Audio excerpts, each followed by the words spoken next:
Regardez la vidéo de cet abruti, partagez-moi ça en masse. Ah bien. La fête du cochon aujourd'hui dans une ville d'extrême droite, c'est une provocation anti-musulmane. C'est simple, on va dire les choses maintenant. Je suis contre les fêtes du cochon. Pourquoi Je suis pour l'abolition des Tu as commencé ton laïus en disant... Mais si ça avait été Mathilde Panot. Je suis pour l'abolition des fêtes du Allez, cochon. ferme-la tout jamais. Tu feras gaffe Gilles, il t'en reste un petit peu là. Putain, en ce moment c'est Festival des abrutis, je sais pas ce qui se passe, il y a dû avoir un lâché, c'est la saison, qu'est-ce qui se passe? Bon bah encore une fois, hein, du grand gauchiste dans toute sa splendeur, le gars est tellement déconnecté de la réalité que ça en fait presque de la peine. Le gars est malaisant, regardez. Alors mon petit Gilles, espèce de crétin, la fête du cochon, ça existe depuis plus de 330 ans dans notre pays. Ah ça y est, toi tu pètes les plombs, tu te convertis à l'islam, tu t'appelles Souleymane, et maintenant faut interdire toutes les traditions françaises. Faut interdire la fête du cochon parce que ça te blesse. Mais la fête du mouton qui est dans le même village, ça te gêne pas.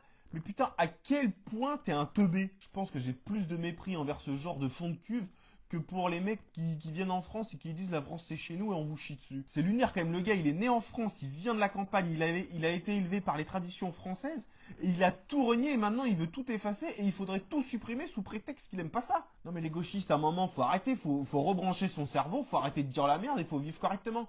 En fait c'est vous les plus grands racistes de France. À la fête du cochon, il y a des gens de tous bords et de tout horizon. Et c'est exactement ce que vous faites tous les gauchistes, vous divisez tout le monde, vous foutez le bordel. Imagine si un mec de droite avait dit il faut interdire la fête de l'Aïd parce que c'est anti-chrétien. C'est une provocation anti-chrétienne la fête de l'Aïd où on égorge des moutons en pleine rue. Est-ce qu'il y a une fête où on égorge des cochons en pleine rue? Mais non, ce serait déjà interdit. Alors ton deux poids deux mesures, tu te le tailles en pointe et tu te le mets là où je pense. Les amis, c'était l'abbé, vive la France et vive l'Empire.